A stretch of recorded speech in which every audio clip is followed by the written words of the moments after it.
up at 5 during the week, and like given responsibilities and training and all that, like I go to bed like around 9:30, 10, and wake up at 5. It's just not enough sleep for me, if I'm completely honest. Should be getting more.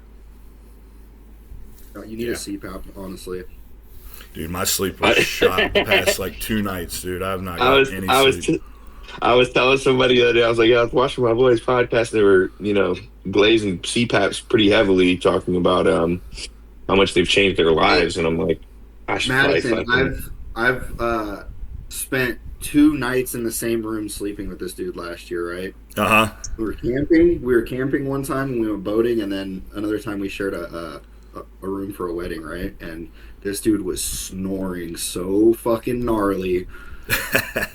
And I'm like, chopping dude, you wood don't over know there. that you do that? He's like, nah, like, I feel fine. Bro, you need one, the big dog. If you're snoring like that. He's big dog, man. Right. Hey, probably so once funny. you get over like 190, Dom, you get like pretty.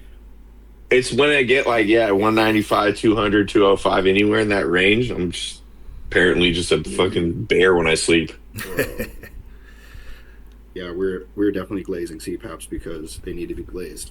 Yeah, dude. Right. It could just be an elite game changer that I have no idea about. I will say though, like you said, when your weight's a little higher, I'm kind of the same, man. If I get lighter, it's like I don't really need it. But then once I start getting a little heavier, more water's on you and shit, I'm like, that's when my breathing's a little fucked up at night. Fuck, he's breaking up bad. Yeah. Am I really? It's all right. A little bit? What is lighter for you, Madison? What is even lighter? Like 250, Mean. 260. When I'm down there, insane. I'm breathing pretty good. Yeah. All right. We're not recording yet, right? I'm gonna grab some berries and put it in this motherfucker. I clicked record, but I can clip out whatever. Just once we started cool. talking I'm that shit, I berries. hit record. Yeah, Cool. I'm getting my water. Hold on.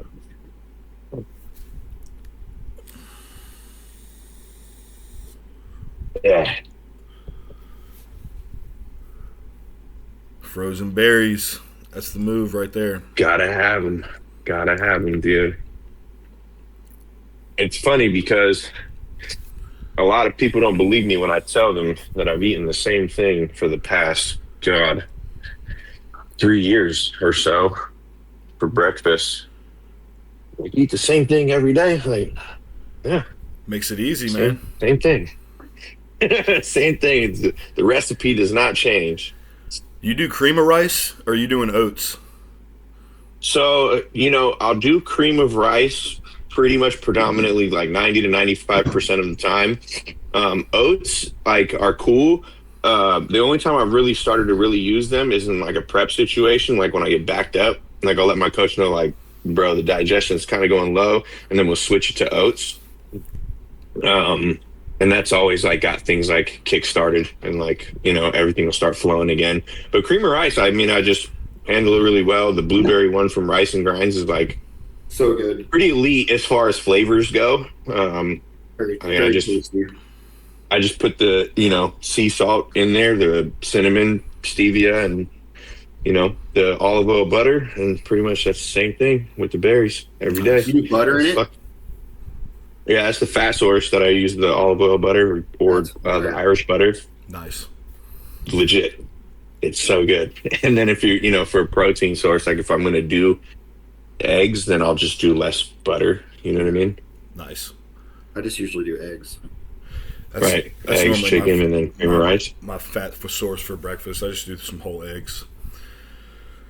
Actually, you know what I was trying for my meal one recently is grits. Dude, I like grits, man. I do those occasionally for breakfast.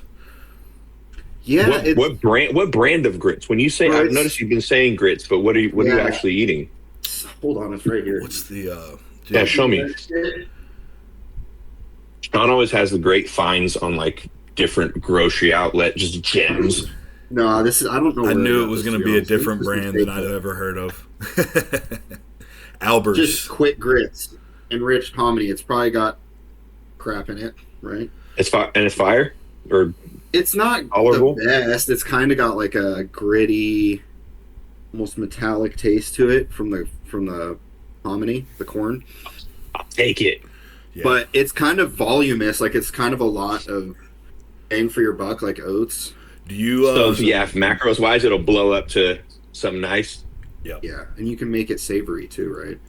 I was just gonna ask you. Do you go like savory with it, or you put like sweetener in it? I normally do like sweetener and like syrup. I just cook up some eggs and egg whites, put it over the top, Nice. with some seasonings. It's pretty solid. Honestly, just light salt. Like I'm pretty basic. Yeah. But I'm sure once I start getting hungrier, I'll get way more creative. Yeah, Definitely. I saw the physique update this morning. I was not surprised at like how quickly like your body just kind of will let the fat fall off for sure. I was relieved. Yeah. I knew that it would. You know what I mean? Fucking Retta, bro. Right.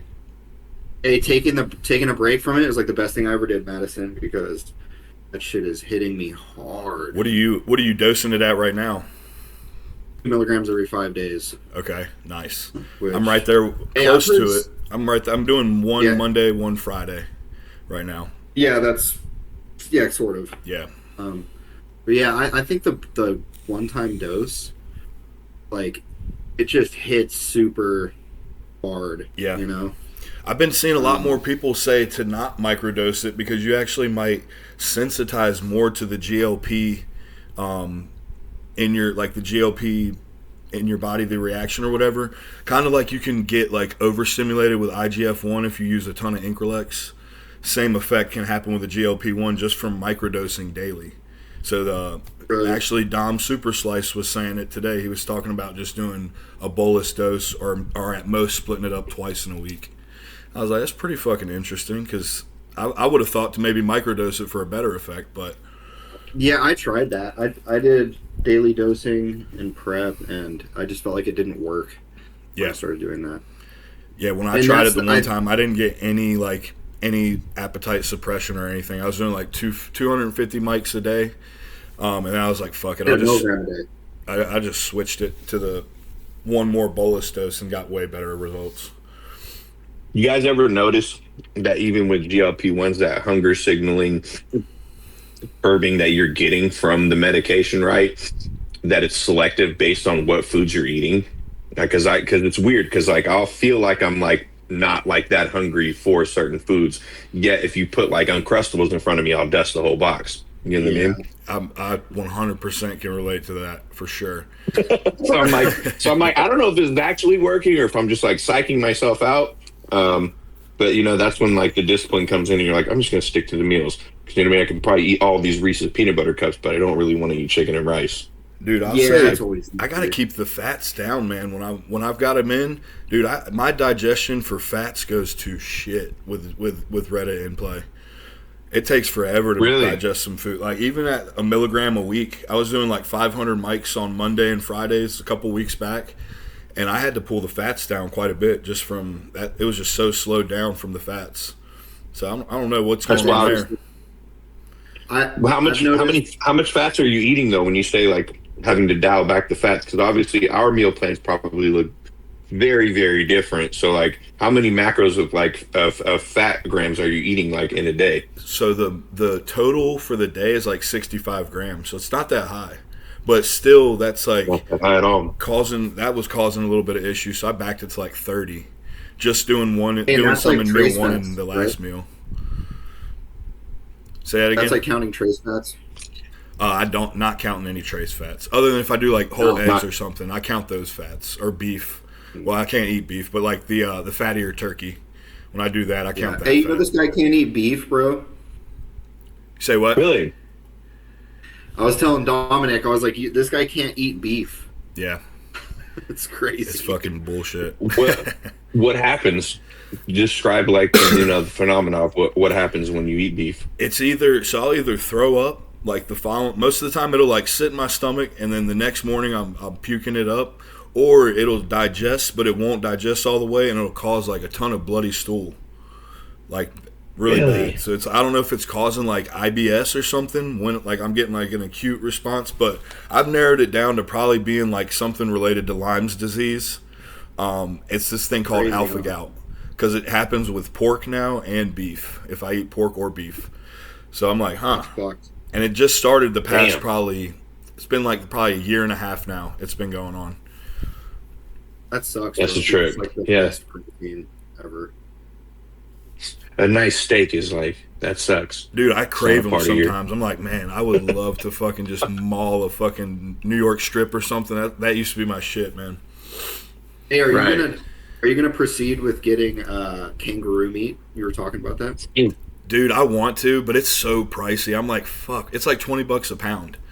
I'm like, fuck, Yeah. man. Who's out here who's selling kangaroo meat? Where could you even? Dude, I didn't even know you could get it. It's a there's like a company in New Jersey that fucking imports all this shit. Like you can buy it wholesale and all kinds of shit. Kangaroo sausage and all kinds of shit.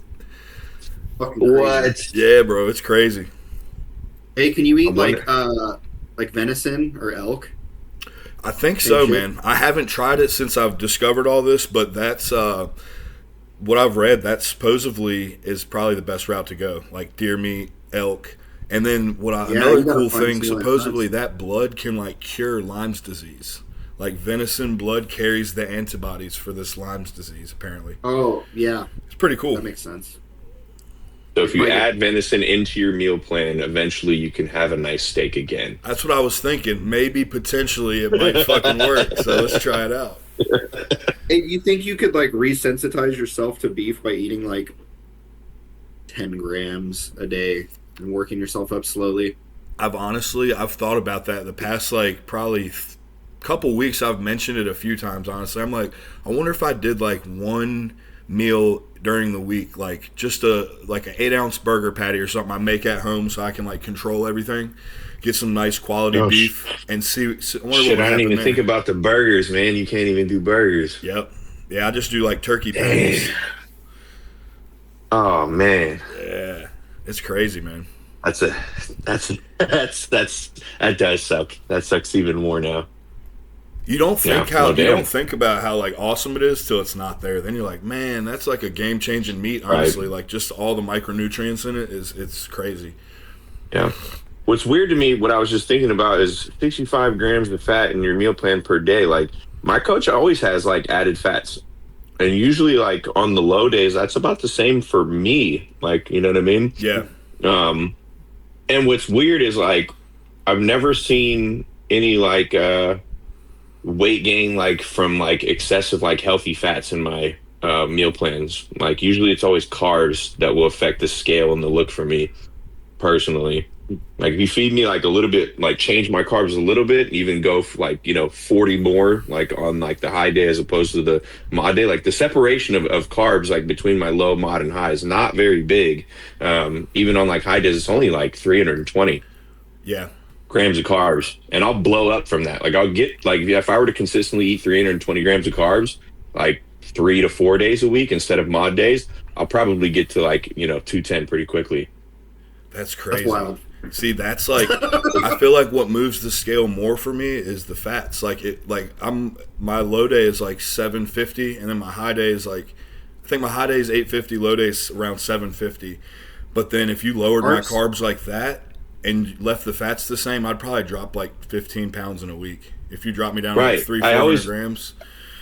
I hear you guys, I hear other people in the bodybuilding community talk about their meal plans and the amount of carbs that they eat, and I'm just like, fuck, man, like that's so much in comparison to what I've been eating like in my entire like journey in bodybuilding. Like it's usually pretty conservative as far as like as many grams of carbs per day that we're pushing. Like I've pushed the food just a little bit and gained a lot of weight from it. Like nothing crazy like what Sean eats. You know what I mean? Dude, he's a freaking And we're like the same. house. We're like the same-ish size, and this motherfucker could just eat carbs like nobody's business and like still just remain the same weight. I'm like, what the fuck? Yeah. I It's wish. crazy though because it's not like that right now. Mm. I'm eating a decent amount, like probably like on par with. It's probably about 350 to 400 a day on my regular days, training days. Do you do carb cycling right now, Sean, or just That's what I was telling training meal Matt. plan, or Non-training, yeah. yeah, So I'm training. digging super hard on the non-training days. Like I was Yeah. telling him, I did fasted cardio with all the peptides and shit this morning. Then I walked Chloe. Then I like cleaned the house, like all fasted for like 2-3 hours, and then just now I had a no carb meal. So Yeah, and that's where a lot of the progress is made, is in those, those fasted zones, whatever you're doing during those times. Yeah. Yeah, it's easy to just dig real quick for like an off day, especially if it's right on the back end of doing a 3 milligram or 2 milligram shot of Reda the day before, right? Yeah. So I'm chilling right now. I'm like, I don't even need to eat all day, but I mean, obviously.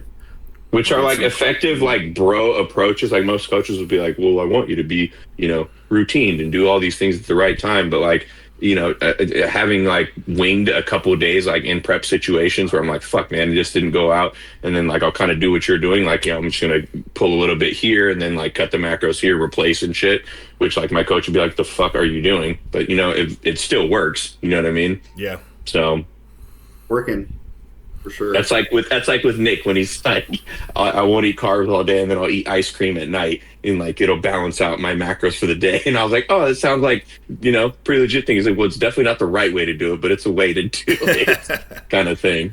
You know what I mean? Our boy's pro locally here. Well, Dom's not local to me anymore, but and he's old school. He's like 50, great shape. And yeah, he's said one time, I think he was joking because every time we brought it up since, he's like kind of been like, well, bro, but like he really said he would just I don't think he does it every time, like, or every day, but I think it's like just like a small hack that he does to like enjoy life or like enjoy an ice cream. Like that's the move that he'll do. Low key plan his day around his ice cream binge at night. Dude, if I told people the shit I was doing in prep, they would hate me, dude. They would fucking hate me. Same. I did like... Same. I was dumping table sugar on my food and shit. I did some... Bro, and I got peeled. I mean, I got peeled. People would never do that and think it would work, but it worked. Like, I did no protein and carbs for like 2 weeks, and I mean... Sugar fast. Yeah, I did a sugar fast, bro. And people... If anyone was like, do this, everyone would be like, you're fucking crazy. Like, you're not gonna get in shape that I've way. discussed the sugar fast... I've discussed the sugar fast experiment with some people, and it totally just blows their mind. They can't wrap their head around it. I did it once. Like at the suggestion of Sean, right? And like I felt like shit all day. It was like chasing carbs, kind of, and then I would crash, and I'm like, fuck, dude, I'm like tired.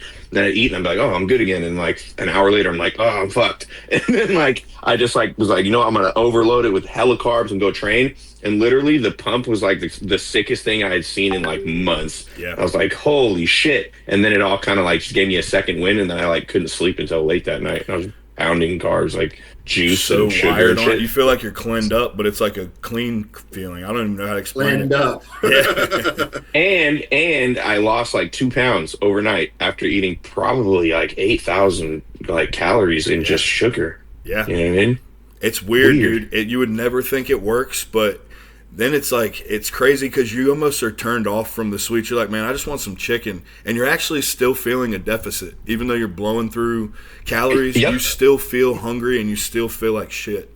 But you're just like supplementing to get through that next couple hours with. It felt like one of the more. It felt like one of the more difficult days in like a prep situation is literally what it felt like, that restrictive, because I couldn't eat X, Y, and Z because it's not just sugar. And I was like kind of getting frustrated with that. But the other thing that did happen was like it totally sped up my digestion. Like the amount of times that I pooped throughout that day was like ungodly. I was like, what is happening? You know what I mean? Like it like flushed you out, almost like a juice cleanse kind of thing that people do. Yeah, man. It's really weird. It's like your colon just freaking releases everything, and you feel so much better after that, though. Like just ready to digest anything. Right, and I was wondering if that played a big factor in the scale changing the next day, and it probably did. Yeah. Right.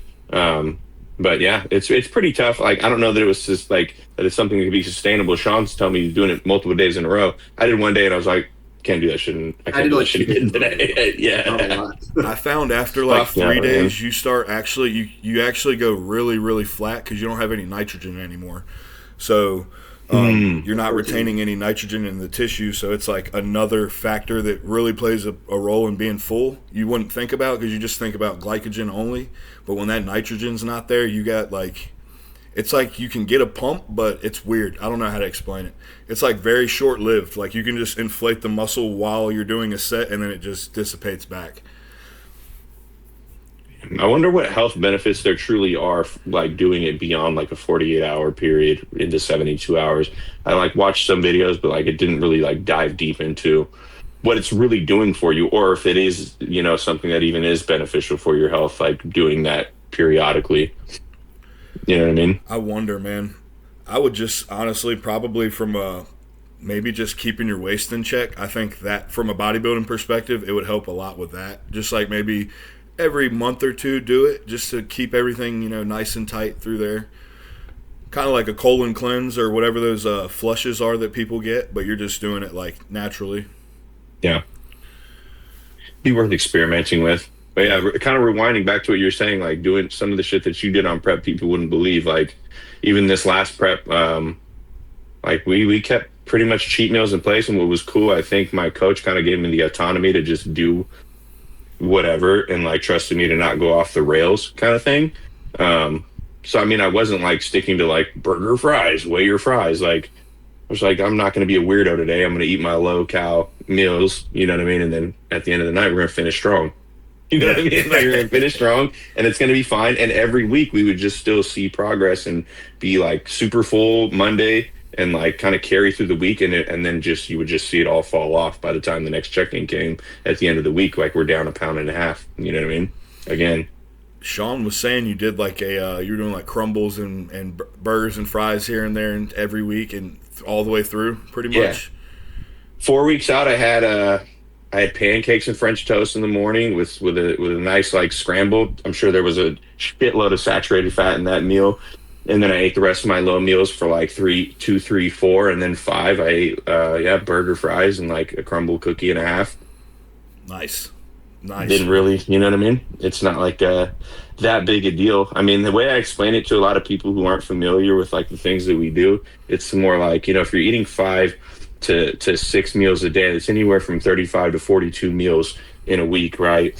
And if you're doing it right and timing your cheat meal, like a cheat day is not a real fucking thing. It's like pretty much like you're refeeding your body. I don't know how much it has to do with metabolism spiking or insulin sensitivity or just like a mental break really. But I mean, one of those 42 meals is bad. Like do the math on that. You're not really going to like impede your progress on what you're doing on a week to week basis. Yeah. So it's like such a drop in the bucket. If you do low enough on your, off days and other days, yeah, for sure. Right. Hey, I can see. I mean, I could blow a week's progress on a cheat meal. I don't know about you guys. Depending on where we go, if we go to the buffet, I might be able to fuck it up pretty quick. Yeah.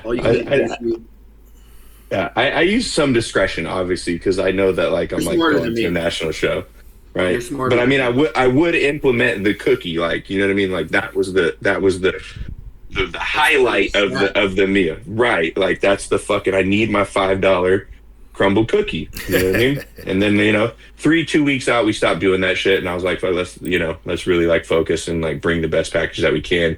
And then I just did like the prescribed cheat meal from Coach, and then I think we pulled the cheat meal. We didn't do 2 weeks out. I think it was 2 weeks out and 1 week out. We pulled the cheat meals. And then we just did like a slight refeed with just an increase in macros. Like we didn't do anything really dirty the last 2 weeks. And we fucking dialed it in, man. We dialed it in something nice. So I was pretty happy, like really, truly happy with the look that I brought to that last, show. It's bittersweet, right? Like, cause I every time I think about the competition, like I like when you're there and you're on stage, you kind of don't know like third person what you look like, right? You just run through, your poses and how you've been practicing it. And you have no idea what it looks like from the judge's perspective, camera's perspective, because you see, the camera straight on with you, and like Gilco's out in the crowd. You're like, man, I wonder how this is all going to look, right? So like I was, you have like a confidence because that you've been like bringing it and like your check-in pictures, but like, I wasn't super confident, obviously, with like a lot of the talent that was there at that show. It's fucking phenomenal, man. You know what I mean? From every height class, you're just looking at all these guys and you're like, fuck, dude, these guys are, the shit. You know what I mean? Like, and it felt good to be like a part of that and kind of, you know, like you get like that imposter. I got that like imposter syndrome for a second there, like before finals. So I'm like, fuck, man, do I like really belong here? Like, I'm new. This is my third show. And then, you know, when you get like that first call out, you know what I mean? I was like, I fucking belong like, here. yeah, you know this what I is mean? where I'm Like supposed to be right now. Right. Yeah. And I was like, all right, it was really validating. And then honestly, like in hindsight, the more that I've thought about it, because like after prejudging, my coach was like, you're in the running, you know, you're dead center and this and that. And like now that I think about it, I was like, I like was counting the guys. And even when I was in, you know, the first call, I was like, I feel like I'm in third. Like I feel like where I was standing, like I feel like the guy next to me was dead center. You know what I mean? I could be wrong, right? Mm-hmm. But then he's like, "Oh no, you know, they're comparing you." Because my coach, like, he's well invested in my journey. You know, I got pretty close with him over this prep and even in the peak week together in the Airbnb. Like, got to connect with bro, and like, you know, he's a really solid dude. So I know he's like prides himself on my success, right? So I know like in his mind, he's probably trying to like manifest like the success and the win. But like looking back, like, and you know, realistically and just being like transparent with myself and where I was, like I think that they had me in third from the gate and nothing changed. But I mean, dude, the fucking, you know, short guys look bubbly, man. Like those guys are fucking pretty sick looking. Like it's almost like caricatures, man. It's like, how are you 5'3" and you're fucking just enormously wide? Like it's crazy looking. Just like cartoon characters, man. Yeah. It's weird. It's weird to see in person. Like you can see it on stage and like the pictures and stuff, and like it looks cool and like everybody's kind of like comparable. So it's like, you know, it's not like that mind blowing. But if you stand that person next to like a normal human being, you're like, what the fuck is that? You know what I mean? Yep. So, dude, I'm about to pull them up real quick. These stage pics, man. Yeah, so pull them up. It was really cool. Yeah. It was quite a moment too when my roommate, she was like watching the live stream and then she sent me what was on TV here on like our 90-inch screen TV, and then I saw my routine and it was like super cool to just watch yourself go up, and I was like, damn, I did bring a good package because it looked good on screen. I was like, all right, cool. Are you guys able to see this? I see watch stream. Let me see if I click it. Yeah, I can see it. I don't know if it's going to show up on your recording, but when I click that, I can see you're in NPC. Click it, Sean. Press watch stream. I don't know if it's going to show up on your recording, though, Madison. Let's go. Let's see. Right. Hopefully it's cool too because on the NPC website, they do like stills, and it's like within your routine. So it's like usually a compilation of about like 30 photos, and it's you doing your entire routine. Like, so like some clips will be like with your eyes closed or like in between your mandatories, like between your transition. So you kind of got to funnel through those and find where you actually hit your pose. Would you consider this all the way in this pose here or no? Because I noticed what you're saying. You're like, they're like sequential as you're moving through the poses. Right. What I'm looking at now is the thing of tiles. So I don't know if what you brought up is a separate screen that you're not sharing. Let me see. But what we can see on your stream is a compilation of tiles of the photos themselves. So you might have to switch the content you're sharing. But while you're figuring that out, having said that, this is actually a really good way to go and look at your routine from what I've, gathered, and kind of like dissect what I'm doing on stage, kind of see where you're at in between your transitions and like little pieces of like where your arms are, like even in the Ventura step, like as like you go and finish your set and you like I flare my arm around, whatever you might do if you're in men's physique or bodybuilding itself, they'll capture what you're doing in between your mandatories, so much so that you might be able to make those certain tweaks if you're nerding out enough and practicing enough to make it look like super fluid and like, you know what I mean? Like shit like that, like where your hand is and your hand placement on my free arm, like, you know what I mean? Like that could, I could change that and like understand like this is like something so small, minor and minute. But it changes the whole look of the flow, especially in men's physique, because you only get 10 to 20 seconds ish at 30 at most to really be up there on stage for your individual. It's not quick. It's not a long time at all. It's very quick. So you don't get a lot of time. And honestly, like, I think that you kind of want to leave the judges wanting a little bit. I think I could have sped it up a little bit, going back and looking at other people's routines, people that did well and actually earned their pro qualifications. Their routine's very simple. You know, it's front shot. The transition was very quick. They get into their back pose very quickly, and then the transition from back to front. I had implemented something that me and my posing coach Josh Mata came up with. Just thick shot, right? It's a 6 shot, but it also takes about 4 seconds. You know what I mean? To do and like get into and then switch. Most guys didn't have something like that in their arsenal. They just went from back pose straight out back into front pose. They're done in about 10 to 15 seconds and got the fuck off stage, right? Yeah. Which I think maybe Tyler, the head judge, Tyler Mann, I think that's probably something that he's looking for, is more quick, especially in men's physique, because of the simple fact that there's so many competitors there at the national level show. Like, they probably don't want to see like too much. They want to see your front shot, back shot, get off the stage, let us compare you, and let us go home. You know what I mean? Because they don't want to be there all day. But this is probably like a frame. What you're showing right now is like a frame right before I settle into the full pose. My arm's a little bit more flared out. Dude, you look absolutely bonkers. And like you're like perfectly peaked, man. Like, just shrink wrap. Yeah, man, we brought it. This is solid, dude. You nailed this. Hey, like, real quick, is the audio coming out fucked up on your guys' side? No, I can hear you fine. Okay, I'm gonna log out and back in. Continue on. Yeah, so I mean, like I was saying, Madison, like I feel like we just nailed the peak, like really, really well. Even like the carb up, like, because I told my coach before, because the previous show we weren't like super aggressive with the carbs, but we ate a good amount. And then also, like, not at the recommendation of my coach, I kind of went a little bit overboard backstage, right? I was fucking hungry. Yeah. You know what I mean? Yeah, you're burning through them too at show day. Like, you're so hyped, man. Your metabolism, it feels like, spins up and stuff. So that was in April, and if you were to like bring up my like April stage photos, like there's a lot less separation in the abs, the obliques, and like if you see like the separation from my lat to like the upper rib, like underneath the pec right there, you still see those like second like row of ribs right there. Yeah, that's when we kind of knew we were like, fuck, this is a new level of conditioning for us. Yeah, dude, and we maintained it, and like that oblique to like lat separation there, like that huge. You just got a huge divot right there. Like, you could swipe a credit card through that.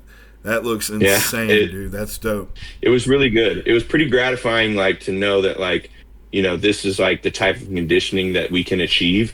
So I'm like not really worried about, prepping and peaking. It's really about putting on the size this time and being intentional with where we put it. Because like Sean was like, we've had discussions where it's like, if you're really looking ahead, like you want to be competitive, at the pro level in this division, these guys look really, really good, and they've been doing it for a long time. Some of them are a lot taller, so to get a little space, some of these pro guys that are elite, hitting top 10, top 15s, they're like, oh, I still got, room under my cap. And it's like, fuck, man, these guys are huge. So like, I have to be really like smart and intentional with where I put on any additional muscle, right? And it's mostly going to be for this division, your chest and shoulders. If I'm looking at this picture of this physique, it's going to be more shoulders, more chest. The back is pretty good. I think I could use like a little bit more thickness. Also, if you look at this stage shot, like something I wanted to touch on in the back pose was me and my posing coach, we had practiced dialing in the back pose 4 months, right? And like I had it down and I had the way that I posed it, and I kind of got psyched out by the tanning lady in the morning. She was like, oh, you're posing me like your back, like do this. And she gave me a bunch of cues in my head and they all stuck. And that's just like the little transition to kind of show off, Christmas tree. Dude, I just gotta show that condition is crazy. That's phenomenal, dude. Right, but you should be proud of the that. way like my physique and anatomy is, like if I sit on my lats and lean back in the slightest, everything flexes and tenses up, and it like kind of like washes out the thickness and takes away from the width, right? But if what we've been practicing is literally just opening up and just sitting on the lats and dropping the hands down, right about there, right? It's kind of like where we want to live, but like sitting a little bit more nicely. But like she had me kind of like thinking so much, like, see how I'm looking up? I was never looking up before in all the practicing that I had done leading up to the show. So mind you that. So it kind of got in my head a little bit. Not a big deal. I don't think it would have made or break like a placing. but something good for me to like look back at these and being like, okay, then like something like I just need to open it up because see when I open it up, the thickness lives there. Yeah. As soon as I crunch it, like as soon as I poke my chest up a little bit, which is like a usual cue for men's physique, they'll be like, arch your back on the lower half, poke your chest up high like a string is pulling you to the ceiling. If I do that, everything washes out just because there's so much muscle on my back as opposed to like probably the size of my actual rib cage. Everything just wants to flex up like immediately. You know what I mean? Yeah. Like you could probably skip to the next couple frames and you'll see it continuously like start to like. That's a Right. nice there. Yeah, that's probably where it should live. See, I'm looking forward Yeah, too. that That's looks- probably yeah. right. Yeah, that Yeah, looks You're really just good. standing right where it straight should on. be. Not Just standing leaning, straight on, not leaning at all.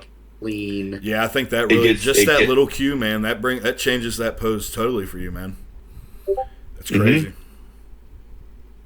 Yeah, so it's like I can continue to train my back. I don't have to go like full Sam Sulek. See how I'm starting to like flare, like press it together a little bit more, and the thickness kind of washes out a little bit on the lower half. Yeah, You notice that? yeah. Yeah, that's like it's a little thing, but it goes a long way, especially in lineups, right? Because if you're lined up next to a guy who's posing his back really well and his thickness is like showing through, it's really easy to overlook your physique as a total and just be like, this guy has him on back because like the thickness is so prominent, right? It can, maybe affect your placing, especially on the pro level because everyone's so close, right? Yeah. So, it's kind of a blessing, That's the point. it's kind of a blessing in a way, right? Because the plan wouldn't have changed. Like, say hypothetically, like I would have earned a pro qualification. The next show that I do, I'm going against studs, regardless, right? And the plan wouldn't have changed. I still have to grow. You know what I mean? Like, you still have to grow to be competitive in that league against those guys who are seasoned professionals, who are Olympian, qualified, competitors like years and years in a row. Or just get bigger and come back and try to get your, pro qualification on this level. And then you get another, however many months of progressive phases you want to implement before your pro debut. Right. So it's like, it's not that big of a deal. You know what I mean? That you didn't get your quote pro qualifications. This is what I tell myself. Right. Yeah. But, it was a really good like litmus test on like what I can do as far as like a prep situation, how good we can bring in the conditioning, and I think the big focus right now is like really being intentional with like how we're feeding like my body and what we're training and how often, volume, and then it gets down to stuff like what you guys were chatting about with that gentleman, I can't remember his name, giant dude with the headphones. He's got a podcast. He was talking about little things as far as like cues for his hack squat and how he's like stressing the negatives and like, the amount of volume that he does on certain sets and the time between them to really trigger growth for him, right? Because that's what works for him. And the amount of food that you push with it, like, that's where it gets fun for me. Like, because like a lot of people who do like bodybuilding, as like I want to prove it to myself or I want to like do a show, like it's super cool, but it's really hard for them because like the process of it all seems like a task, almost like a chore.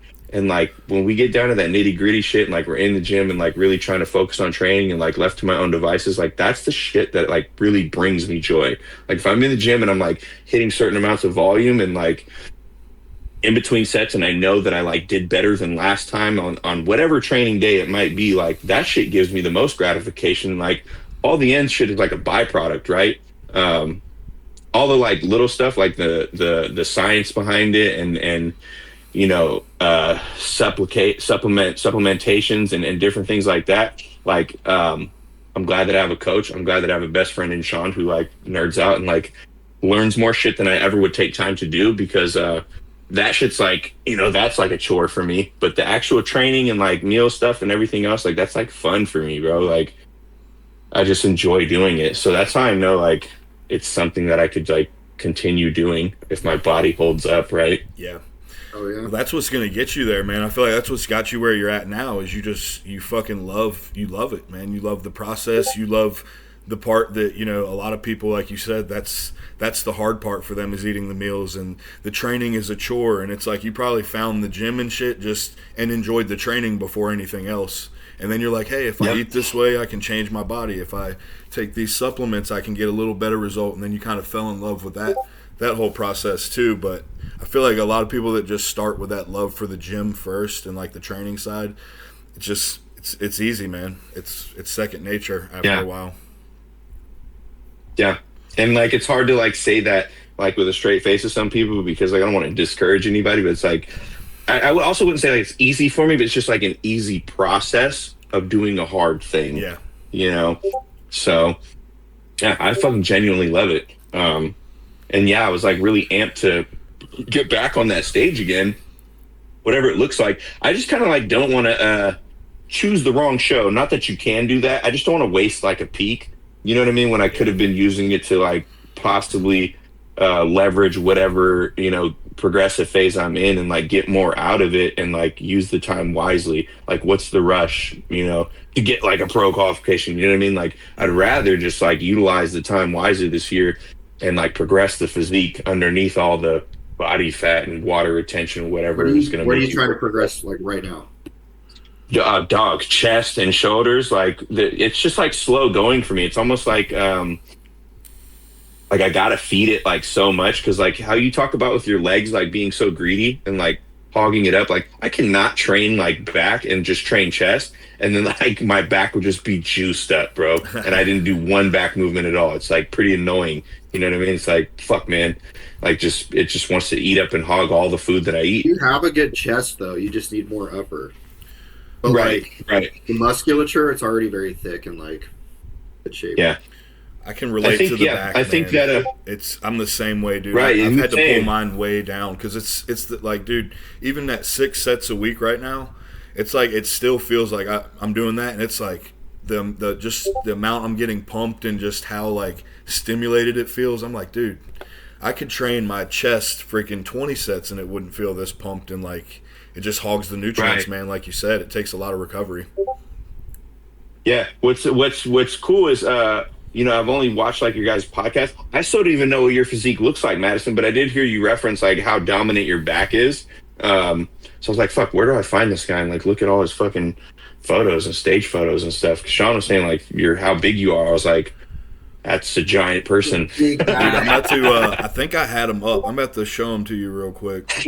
I think I had pull him those up. We'd like to see some Madison physique. Yeah, let's talk about your fucking trend protocol right now. What are you taking? Dude, for this show, There you go. Watch stream. Let me pull this up. Zeke update, cycle update. Right now, yeah, that is a giant back. I'm on 1260 test and 700 EQ. That's the current. See, your back is like kind of like mine. Obviously, you're way bigger, but like, see, like how your back is so big in that lat spread. Yeah, it is sick as fuck. In your lat spread, like your back is so huge, it almost makes your shoulders look small, but they're not. You know what I mean? Because it's so fucking wide, and it makes my arms look like if I'm like super depleted down, my arms kind of take a hit too. So I feel like they look really small and like stringy in some poses, just because my back's really wide. Yeah, it's like it's so overpowering. It like creates this, you know, optical illusion. Hey, those but are like the most trend out delts I've ever seen in my life. I was gonna say that's a good fucking look right there. Yeah, I was not. Pretty good. I wasn't too mad about this peak considering it was my first one coaching myself for and shit. So I was like, I could have done better, but I learned a lot. That's wild. Coaching yourself is so wild. I don't think I could. Like maybe I could do it. I just don't know that I would. You know how to like peak it correctly. I feel like I just get in this. Yeah, you got the good like sweeping lats from the front too. That's see how wide and like my obliques almost look spilled over though. That's what I think the orals caused a lot of that, because my waist during prep, like if you see where my taper starts to come in and then it kind of kicks back out at my obliques, kind of like it looks just spilled, I guess. I truly feel like the oral stress caused that.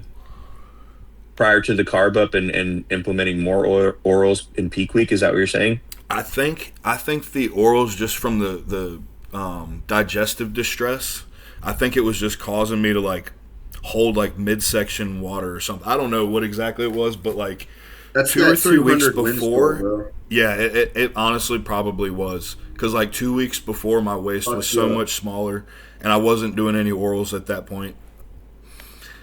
And then I threw them in, and everything else was looking fuller and drier and harder. But then my waist took quite a hit as far as size wise. Right. So, out of curiosity, what was the oral protocol going into peak week and throughout peak week for something like this? Okay. For you, obviously, for anybody watching, is do not do this because you're not that big. So, but go on. So it was. Let's see. Let me get back in the stream real quick with y'all. There we go. What happened? All right. Let's see. Go back to full screen. So for that, I did. Let's see. At the 6-week out mark, I started with 50 Winstraw a day, and then I pulled that out at like the 3-week out mark because of what I was just saying. I started noticing the waist was widening a little bit. So I was like, all right, let me pull this. And I basically just increased the trend because I tolerate the trend pretty well. So I increased the trend, pulled the orals out, and I figured I'd reintroduce them at like the 3-week out or the 2-week out mark. And then, so 3 weeks out, I felt pretty good. Digestion was good. I put them back in, put the Winstraw in at 50, started Halo at 10. And then, what else was in there? Oh, and then I had Proviron at 100 every day.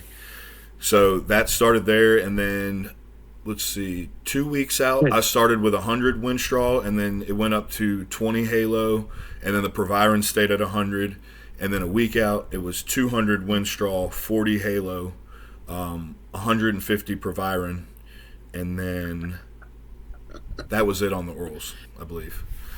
That's it. So here's a question too. Follow-up question. So when you're doing these protocols, what's the dose of the protocol? Are you doing them like twice a day, splitting them up in AM, PM, or is it all pre-workout? Is it all AM? Like how would you go about doing that? So with the Winstraw, when it was at 50, I was doing 25. Then when it got to 100, I would just do like 50 AM, 50 PM. And then I would do the Halo. I would use that pre-workout, like bolus dose pre-workout. And then when it got into peak week, it was I would do the Proviron all at once because that's got like a really long half-life. So I wasn't too worried about the timing of that. That was just in the morning every day. But you ever taken Proviron? Huh? I was asking if he's ever taken it. Sorry for interrupting. Oh, you're good. Bien. Then the peak week, it was 100 Winstraw in the morning, 100 in the evening with 20 Halo, 20 Halo, like split with both doses. And then before the stage, I took everything all at once. Yo. Oh, shit. All right, cool. Yeah, that's a big boy stack. Okay. Yeah, no. To answer your question, Sean, there's a lot of supplements that I've never even dabbled with, if I'm completely honest. It's pretty much, the same, like, not necessarily cookie cutter, but, tried and true supplementation that you would use in a prep situation, especially for something like men's physique. I'm sure that, my coach, I'm pretty sure in his past has coached a lot of bigger guys, and it looks way different for them, right? But for me, I mean, it's like the same protocol of when you were starting, like the 50 with 25 is pretty much as high as it's went on Winstraw for me. That's it. And dude, you know what's crazy? I look sick with it just dosed like that. So I don't think you need these crazy high doses. Same. I looked so dope with it. I was like, when I look back through the prep, I'm like, when things are looking good, why do you go fucking with shit? That's my problem. That's why I'm working with a coach now, because when it gets down to the nitty gritty, I'm like looking at different protocols. I'm looking at what Milos used to do and shit. I'm like, oh God, man, I gotta stop this shit. Right, and that was a cool approach that we did too this time was, having my coach with me in the Airbnb, like for the latter part of peak week. Like, bro was pretty much like chefing it for me. I mean, we made the food like together, whatever, but like he's weighing, like telling me weights on the fly based on look, right? And he's also like there to actually in person, like in real time, ask me like, okay, what were you eating like throughout this prep? Like, what do you digest? But like, what has been? Let's not change too much. and we just kept shit flowing. And like, instead of being like, all right, we're just gonna do, eggs and sourdough or like rice in the morning, it's like, dog, I've been eating cream of rice every meal one for a while. And he's like, fuck that, eat cream of rice, just do what you've been doing. Yep. And the body responded to just the repetition and the familiarity of whatever food I've been taking. And then, I think we dosed Trent and Master on higher than we ever have in the last two competitions. We just did it. We just basically took the same dose that we would do every other day, and then just did it 3-4 days in a row leading up to the show. And then, it just brought the look together, and like, it just seemed like with those supplements in place, and then like whatever he was doing with these meals, bro, and like going off look, it just kept getting tighter and tighter. It was like, hey, were you doing an ml of Tren a day? 100, a little bit over that. So I think it was what, 125, 120. It's like 120. I have to look again. It was like 125 milligrams a day. Nice, dude. Yeah, he did like 500 milligrams of Tren the last week of prep. I should have just tried that protocol instead of what I was doing. That sounds a little better.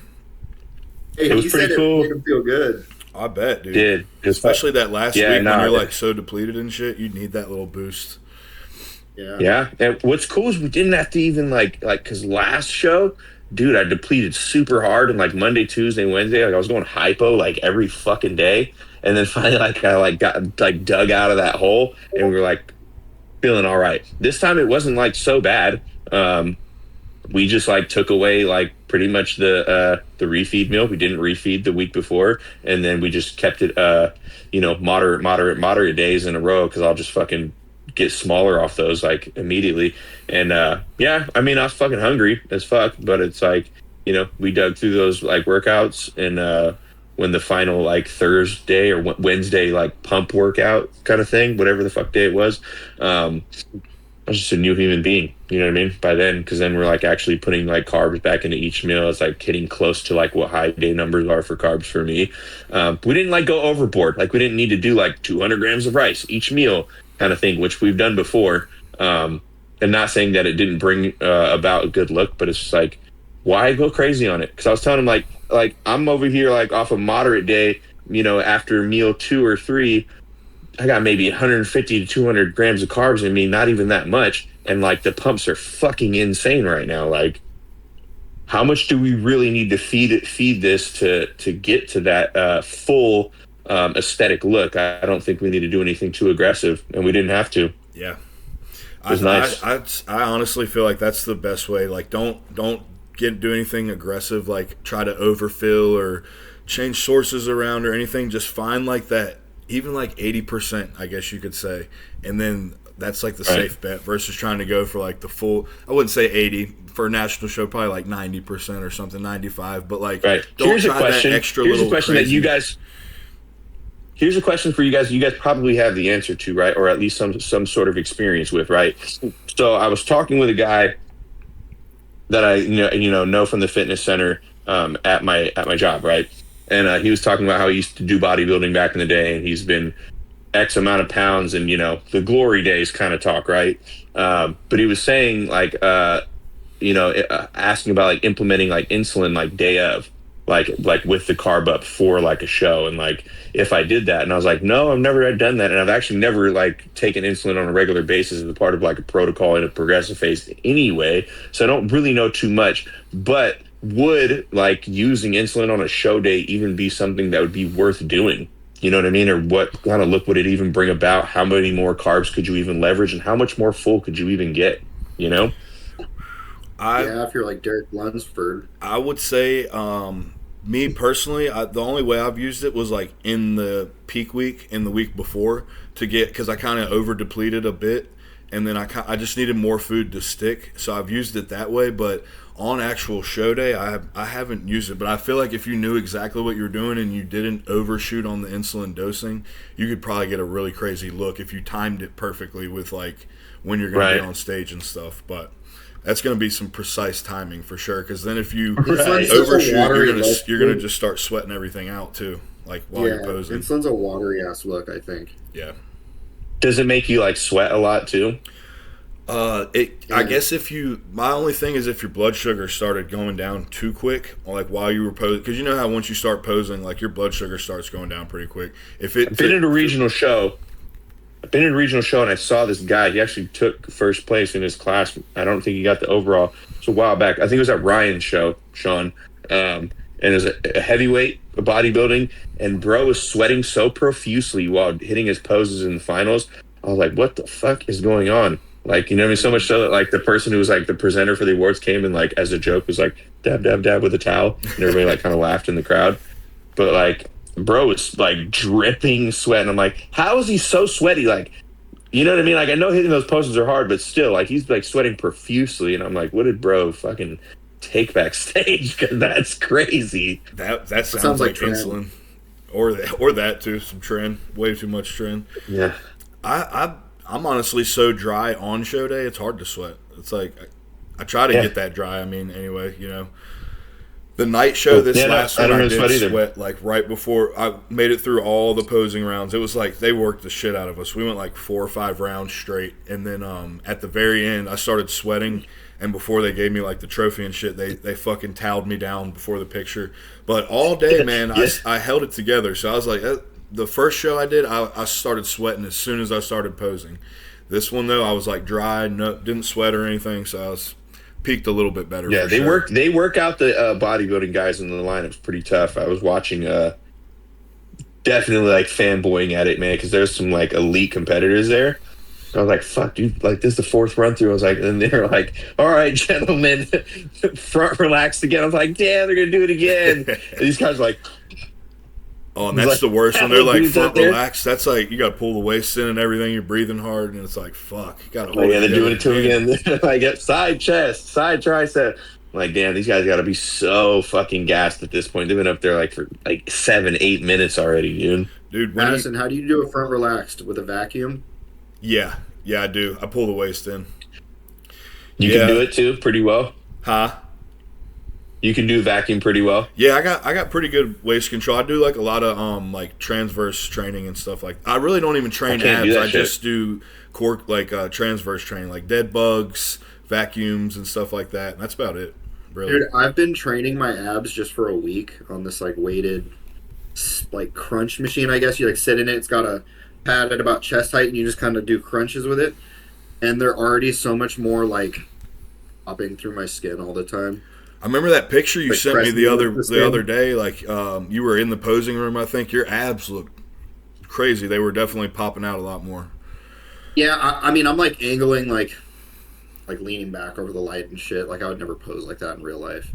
Yeah. So it wouldn't translate to like the stage at all. But it's a cool like little trick, you know. Hey, they're there though. You know, they're developing. Yeah, more so. I mean. It's pretty sick. Like Dom is like always trains abs, and he's got like a really nice midsection for it. I've never done it. I've always neglected it, and my abs are really shallow, and they don't really push through the skin. I probably need to train mine more, especially if you train yours and your midsection's looking like that. That's probably something like I should definitely adapt because that's one thing, dude. It's like ties the whole physique together. If the midsection's looking off, I don't care how sick your back or your arms or your legs look. It just doesn't quite tie together if the abs are off. I agree. I will say that Sean's usually pretty modest about his midsection, and knowing him from like the beginning to now, it's like greatly like it increased as far as like definition, separation, all those things with like minimal training because like he said, he doesn't do it that often. But like when he does, like it shows through. You know what I mean? Yeah. And it's probably just all the squatting he's done and like the different stuff like core engagement that's probably gave him some results. But direct ab work is so effective though. I'm like so stupid for not doing it. And now that I'm cutting, of course I'm like, oh, I'm going to do it. But like just doing fasted cardio every day, 7 days a week, and then getting like 3-4 sets, hard sets of it. That doesn't take much. That's the cool thing is that I try to tell people, even with like core work, like it doesn't take much. Like you got to throw like the kitchen sink at it. Like just do it consistently. I'm keeping that in after every workout from here on out, like into the reverse of this diet whenever it ends, because I like it. I should do it in the off. I do it like you said in prep. I'm very mindful of it. I'm like training them directly and shit. I need to do it while I'm putting on size and actually build them a little bit. Get Have a you little ever more tried blocky. an ab wheel? Yes, dude, I got one of those. Those are dope too. They suck. Oh my god, very difficult. I can do the ab wheel from my feet, like standing up. Oh shit. I believe that. Honestly, that's. Yeah. I seen one guy that's do that pretty in prison impressive. on the yard, and I thought that was crazy. Yeah, I could probably do like 8 to 10 like that on the first go around from my feet, and maybe like 5 to 6 the second time, and then the last one I got like maybe 3. I'm like, all right, I'm done. That's That's impressive. crazy. That's some fucking core strength right there, dude. Yeah, I saw a guy do it a couple years ago, and then I like tried it. I was like, oh shit, I can do it. Yeah, I have an observation I was thinking about, something on myself. That have to do with abs, but like midsection in general. And usually when I like diet for a day or two, like let's say I do like a super low day or I fast for 18 hours or something. Once all the food has like digested that's been eaten, I can pretty much like pull a vacuum pretty deeply. But now I'm like starving, you know what I mean, on like the low days. And I can't pull it very deep like I used to like last year this time, right? And I want to say that's visceral fat, bro. Because I'm definitely leaner than I was, you know, this time last year and able to do it. So I don't know, dude. It's weird. But we'll see like if my body weight goes down and like my look sort of stays the same or Do you think something your potentially your stomach just hasn't like flushed everything out still? Like or does it literally feel like your stomach's empty but there's like still something impeding it? Yeah, exactly. Huh. It's crazy. Yeah. I wonder what it is like anatomically that actually prevents somebody from pulling a vacuum, because like I can't pull those shits. Like I've tried, and like I can do it like in certain positions where you'll see like, you know, influencers talking about how to pull a vacuum and progress your vacuum pulling, you know, and like during like leaning over a counter or like doing certain things, like I could pull it pretty deep or laying down, and like it looks like it's how it's supposed to look. Standing up or in any poses, when I do it, it kind of looks like how if like maybe Nick Walker would have tried to like pull a vacuum. You know what I mean? It's just like it's not going to go inwards and dig underneath the rib cage like that. It just looks kind of more, you know, like this rather than like underneath kind of pull. You know what I mean? I've got a theory on that I think it's got a lot to do with the way your rib cage is actually shaped on if you can pull the vacuum. Because there's some people, they've got like an A-frame rib cage. And then there's some people that's just their ribs kind of just flare and go across, like straight across. And I feel like if you've got that A-frame type of rib cage, it's a lot harder to actually pull the vacuum the way your abs are developed. Yeah, and she don't like to go in. Yeah, I don't know but like your abs are insane though. You've got a great midsection, so that I've noticed that too. Like the people that can't do the vacuum, they've got sick abs and obliques and shit though. So it's like, I'd probably rather have that than the vacuum, to be honest. Yeah, right. It's good. It's a good trade-off. It matters. Yeah, it matters, bro. Do you have diastasis, Madison? Like where you're split? No, but I've got like a tiny hernia, right up, like a little hernia. Did you say hernia? Is that what you said? Yeah. Yeah. It's like right. Same. It's not quite where it's right below my sternum, like right below the first top ab, right between there. I've got just a tiny little one that pokes through. Yeah, funny you say that. So this last year, between shows, I actually had hernia surgery and was out for 2 months. So even in like the progressive phase, like shortened by 8 weeks, if not more. Even ramping it up, like I wasn't training as hard as I could, just trying to be conscious of not like re-injuring it. But what had happened was like post show in April, I kind of went pretty overboard as far as like the food after the show, and then I took a flight the very next day, 5 hours to Dallas, Fort Worth, and like I was like feeling super like loaded like after that flight, like almost like the cabin pressure like combined with the food intake, everything, and like I was like trying to drink water, but like it was just running through me. Felt like shit during that layover, and then I flew to Manhattan, to JFK, and then I got into Manhattan, and it like doubled like as an intensity, and I was like super bloated, and like my hands were kind of like swelling up, and like my ankles and wrists were like almost like edema, kind of like type of thing. Yeah. I was like gout looking. And I was like, holy fuck, man, what is happening to me? And I was like trying to like overhydrate, like pouring like some salt into like, 12 ounces of water, downing that, and then drinking more water. And like no matter what I do, I just pee it out. And my entire tongue was just like solid white. So dehydrated and like so bloated. And like the days like following, like that Monday, Tuesday, Wednesday, like it was just getting fucking worse, dude. And then like I was going out to eat with like a couple of colleagues, and it was like getting worse, and my stomach just kept like literally, like I had abs a few days ago, and it was just washed out and like swollen, like really, really bad. And I was like worried. And finally I was like, maybe I need to go like to the hospital. And I called like the what do you call it, like the clinic, the whatever, like and they were like, oh, urgent care, yeah. And they were like, we can't, we don't have any spots, like, you make an appointment. I was like, yeah, fuck that.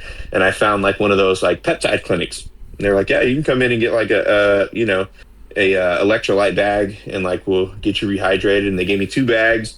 And like after that, like I just kind of like walked. I was like, I'm gonna walk this off. So I'm gonna walk to like South Manhattan and go get like something small to eat. I didn't get something small to eat. I ate like a whole ass pizza and like some more shit and like some insomnia cookies, whatever. Walked it off, walked all the way back to Union Square, which is like a good couple miles. And then I went to sleep that night. I didn't eat anything later that night. And when I woke up the next day, I was like back to normal. Like you could see my abs and everything again, but my belly button was poking out like a ½ inch. I was like, what the fuck is that? Because like I've had a deep ass innie my entire life. So like it was like popping out. And I didn't think anything of it. And like maybe 4 or 5 weeks went by. Maybe less, maybe like 3 or 4 weeks. And then finally I went to my doctor for my routine blood work and stuff. And like I had notated, like, yeah, I also have some belly button discomfort. And when he went and checked it out, he's like, oh, that's a hernia. And like he poked it and it hurt. And he put me into recommendation with this surgeon. I was in the surgery office the next week, and in surgery like that Thursday after that Tuesday consultation.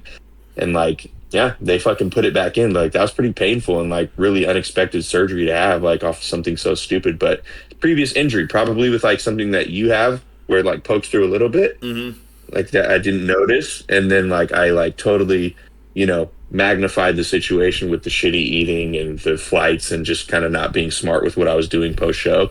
So I learned from that and didn't do that shit this time.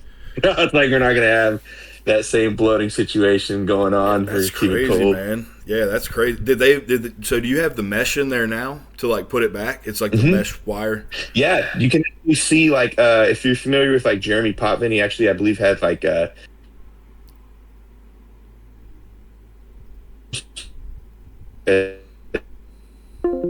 last year, the end of the year before, like Banner, because he's a shorter men's physique guy, crazy chest, super cool dude.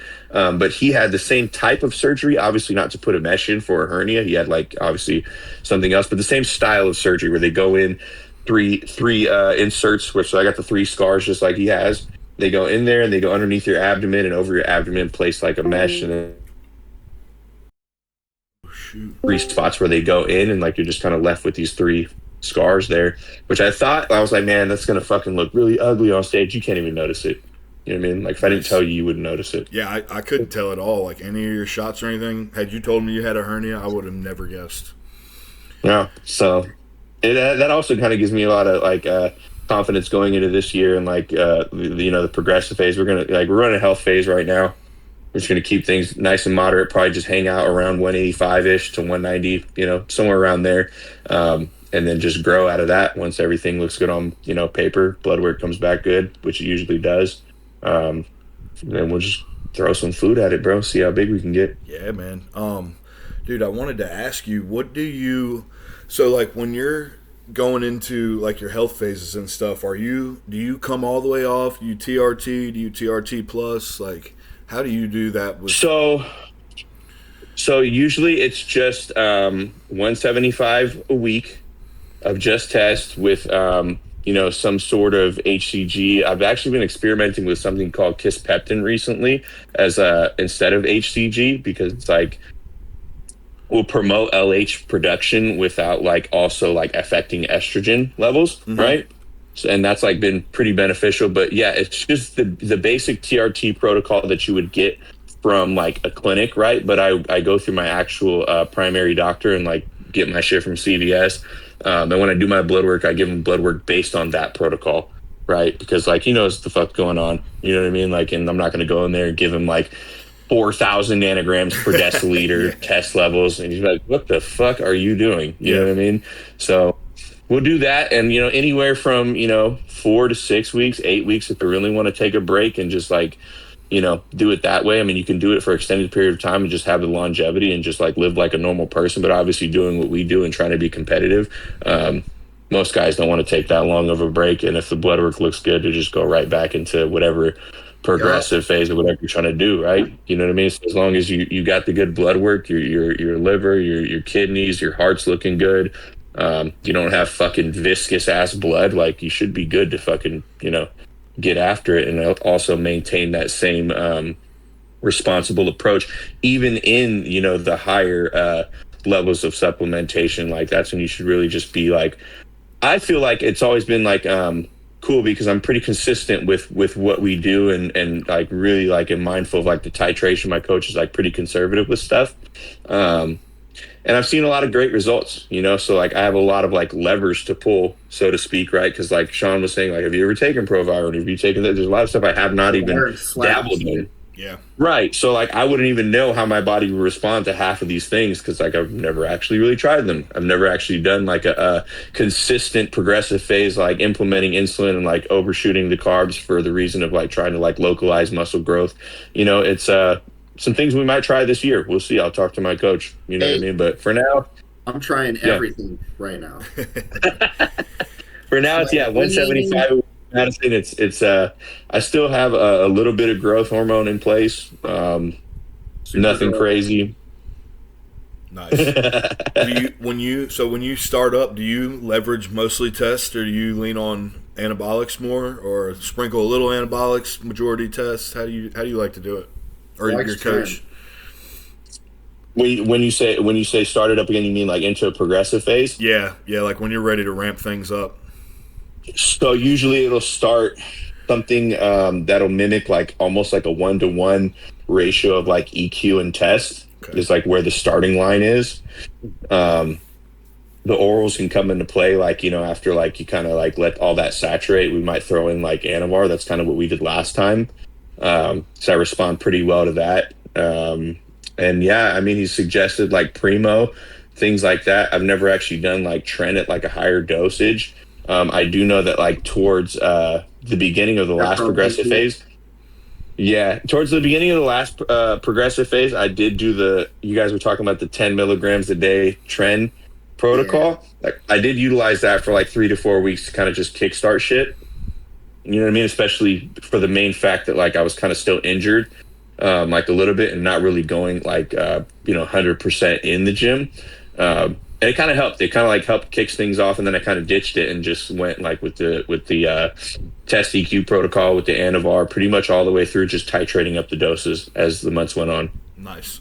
Nothing crazy. That's about exactly how I like to do it, man. Start with 1-to-1 with test and EQ, and just titrate up as I can. I'll titrate up the test first, and then see what I can get away with on my estrogen, and then if I need to throw in more estrogen controlling compounds, I'll do that. But if I can get away with it, I just let it ride.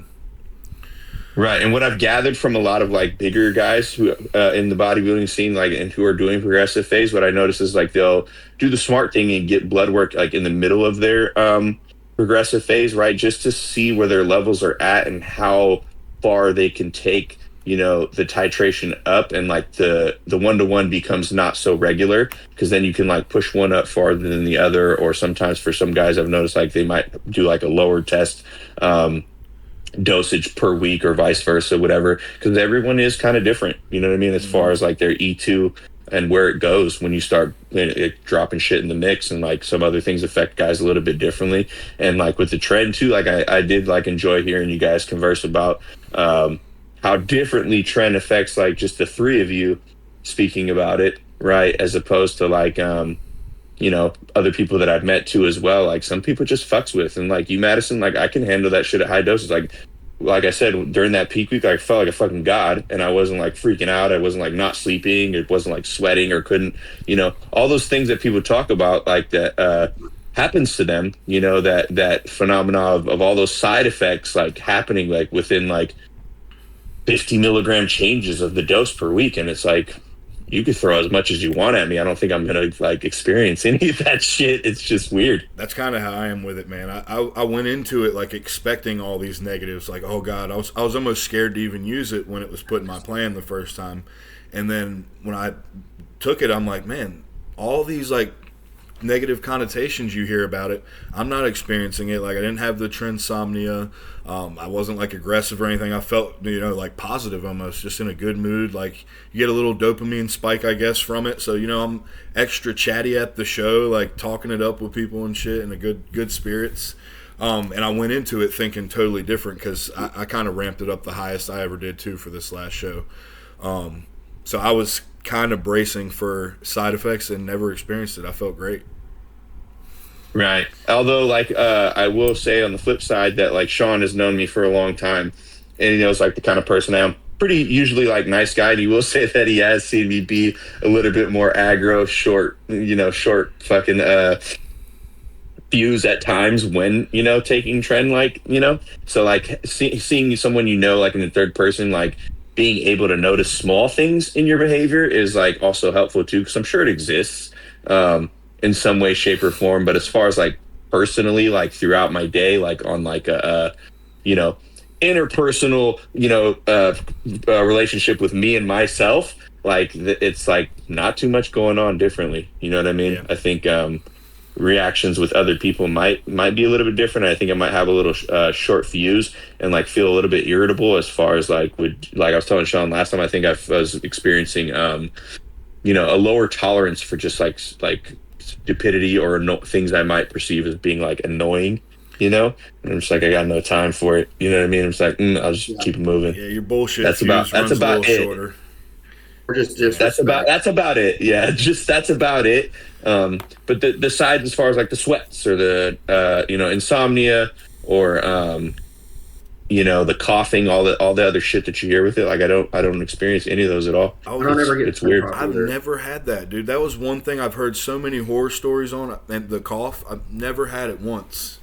So I wonder, like, how do you accidentally hit a vein or something, and that's what happens when these people are getting. Yeah, I honestly don't know.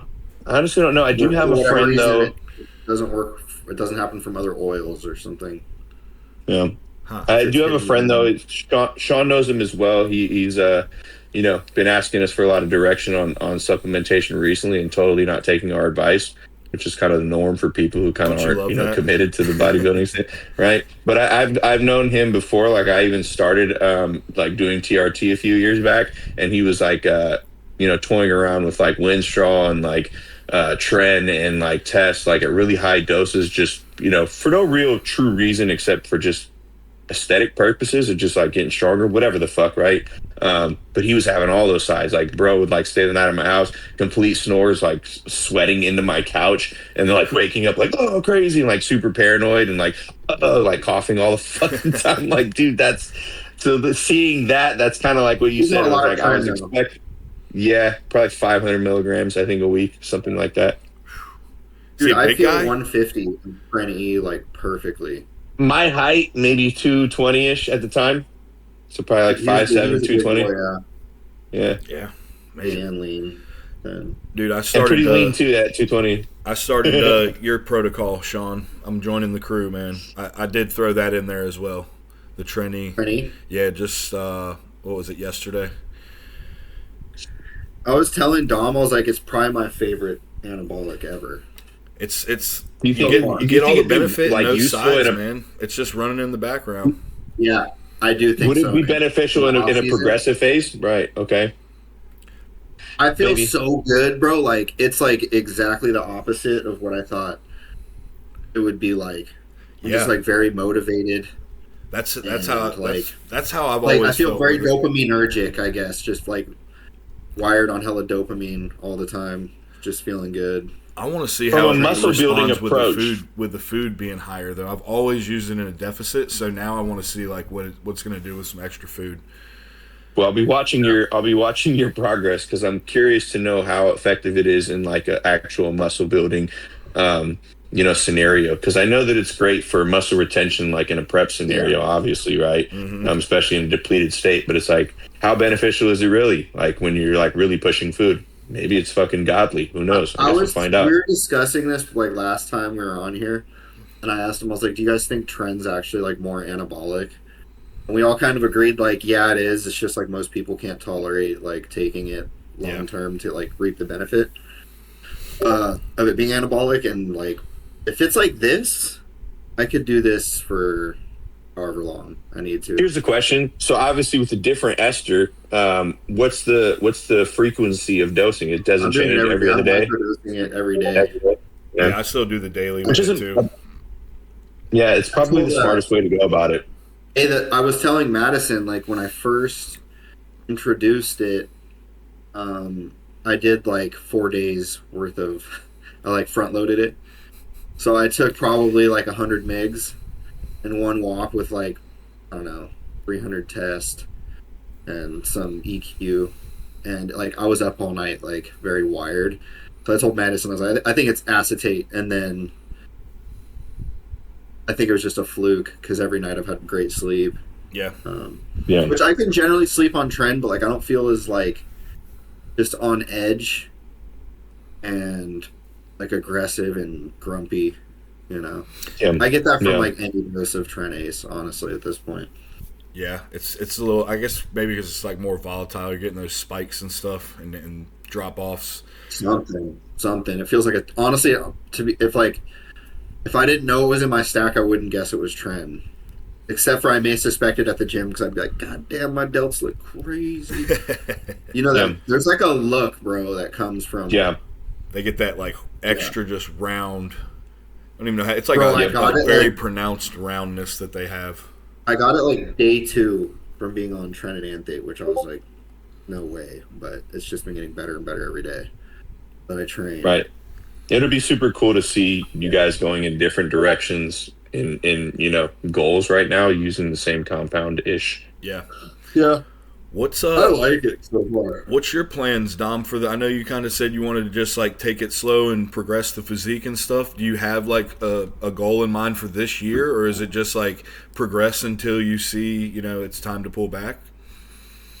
So we do have a goal in mind. I've taken a look at the upcoming year's national level shows, which you obviously qualify for if you're in the first call out in your class at a national show, right? You get the calendar year moving forward to be qualified to compete in any of those shows. I'm not quite certain how it works or if you can compete in multiple. I would guess you could, right? So I mean, I'm hoping like that, my coach is on board with like doing later in the year, so we can kind of just see how far we can take the progressive phase. Because I mean, it's like either one of two things. Either I progress as far as we can and run it straight into a prep, right? Which isn't like wild to do, right? You'll obviously be on cycle for an extended period of time, but you can also, do the approach where you progress until you plateau, try and throw a couple more things at it, and then just go into the maintenance of that and keep the food high and then lower the supplementation. Right. You can and hold that muscle and eat like you are living, and that's like your new norm, right? And let the muscle like just kind of be mature at that level. Yeah. Right. So like that's either one of those two, right? And then choose the show and then just go into a prep situation straight out of either one of those. Both are feasible approaches. Really, it's just choosing the calendar date that fits my like schedule, because like I have like a full-time job on the that's like probably like the primary concern in my like adult life, right? Because like I'm not like a full-time bodybuilder. I got other stuff going on, friends, recovery, obviously different things that I do with my life. No more girlfriends, so like there's not that aspect, but that also used to be something that I would give a lot of attention and time and energy towards.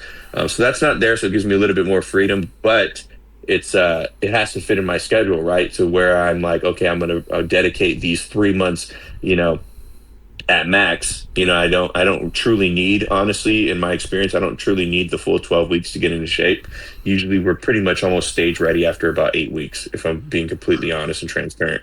Like we could go 8 weeks and then peak it, really deplete it, pull some foods, pull some high days and like lower the macros on a couple certain days, and we'll just tighten up like, you know what I mean, like clockwork. So, I could, give myself the 3 months. Right. Give myself the 3 months whenever I choose the actual calendar date, and then go into it, fully just committed to bring the best look to that show. So it's really about picking the show. My coach, like I said, he's very invested in my journey, and obviously wants to see me succeed. So when post show happened, like the week following, he's like, USAs are coming up, and it's like pretty quick here. And if I'm like doing the math, I'm like, it'll only give us a little bit of like time to progress, and then like we definitely wouldn't be able to go with approach 2 to where I can hold the muscle for a while. We'd have to just go from progressive into prep for that. Which like it could work, but then like how much, like in the grand scheme, like talking longevity wise, will I hold on to whatever I've gained? Because I'm going straight back into a cutting phase, which I think is probably not the greatest approach in my personal opinion, as far as like building muscle for the long term. Like you're putting it on just to drop it off is not the smartest thing. Yeah, I think you can't push the diet as hard when you've got that new muscle. It's like you've got to kind of keep that in mind, that it's fresh. It just hasn't like stuck yet, really. I did that with my legs for the second show. Like they improved a lot between shows. As soon as that diet got pretty dug out, we got down to the nitty gritty. The legs immediately took a hit. So it's like you gotta let it marinate. Stairmaster? No, I did. I did just incline walking and then a little bit of spin bike too. Yeah, these guys swear by fucking hate the spin bike, dude. But yeah. Hate it too. I did mostly for cardio. So here's another thing. Like I didn't have to leverage this much cardio in this prep than I have in previous preps. 20 minutes post workout most days, and then 30 minutes fasted on rest days. God, that was it. That's as far as we took it. That's awesome, man. That's nothing, dude. That's great. Huh? Yeah, and it's like, we didn't have to do that much crazy like cardiovascular work. And like towards the end, the only reason I did stairs was because I would get to walking and I'd have it at like 12, 14 incline, and my heart rate just wasn't getting above 120. I was like, man, fuck this, and I'll just go on the stairs and get it there. Yeah, you got to damn near. Once you get deep in the prep, it's like you're running to get your heart rate up even to 120. Like. Yeah. Hey, tell him when you guys put Clen in, because he like barely took Clen too, I think. Really? I think we started that about like 18 days out. Damn, dude. That's crazy. That's literally insane, bro. So, what did you have any other lipolytics in, or like T3 or anything? Nope. Damn, dude, that's awesome. You probably felt pretty good then all the way through, like for the most part. Yeah, I think I have some T3, and I like took like a quarter of the pill just like during peak weeks because I was feeling like super sluggish, just for like, you know what I mean. Like that, and like the Clen like kind of boosted it up along with like some MOTS-C and like a little bit of SLU just for like some pep, not really just to burn fat. So I can't attribute any of that to like any of the fat loss really, you know what I mean? But the Clen, like as soon as we like put it in, everything just kind of it's like kind of sucked like up like real quick. Effect too, bro. Yeah, you get a little flush a little bit. You're drier on it. Yeah, dude, so that's I mean, awesome, nothing man. crazy. Yeah, we didn't have to do like weeks of T3 or throw T4 at it, or start with Clen like 4 or 6 weeks out. Like no, probably like around week 3, my coach was like, we can do it or not, like if you want. And then like halfway through the week, I was like, all right, I'll throw it in. Yeah, because honestly, I like just how it feels in prep. Yeah, right. Gives you some pep in your step. I was telling Dom Madison about Helios. Yeah. Right, the injectable version with yohimbine, right? Yeah. I have not tried it, man, Yeah. but I've heard it's great. I got 3 bottles sitting here. I'm waiting to jump into that.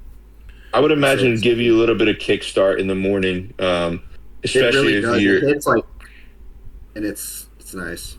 Especially if you work a day job, and especially if you're doing some sort of manual labor too. Like that's tough, man. Yeah. And like to go.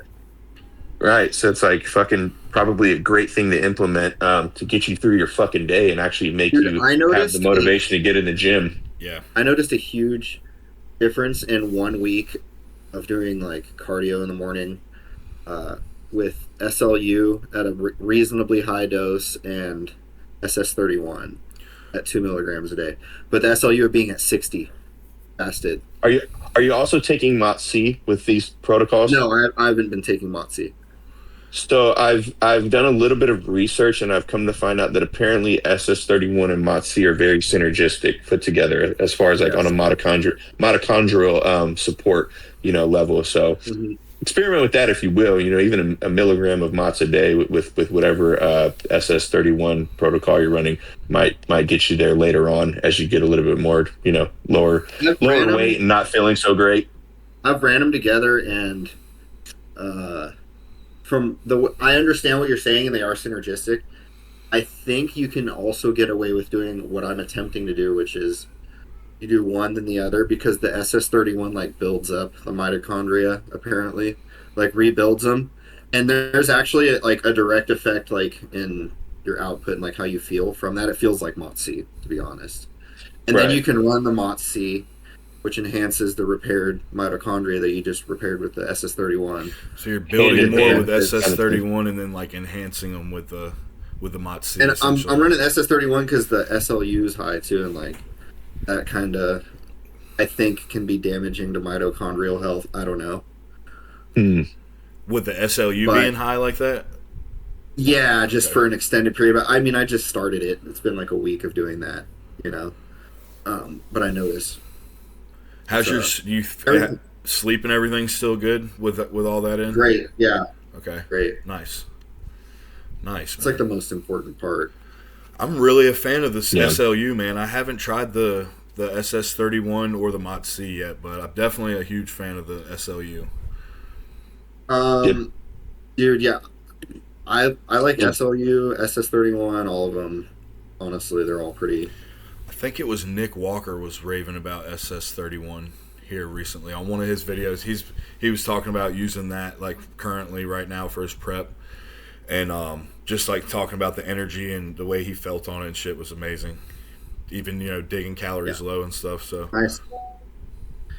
It's nice. Ooh, I just got a message from WWB, which is I know what that is.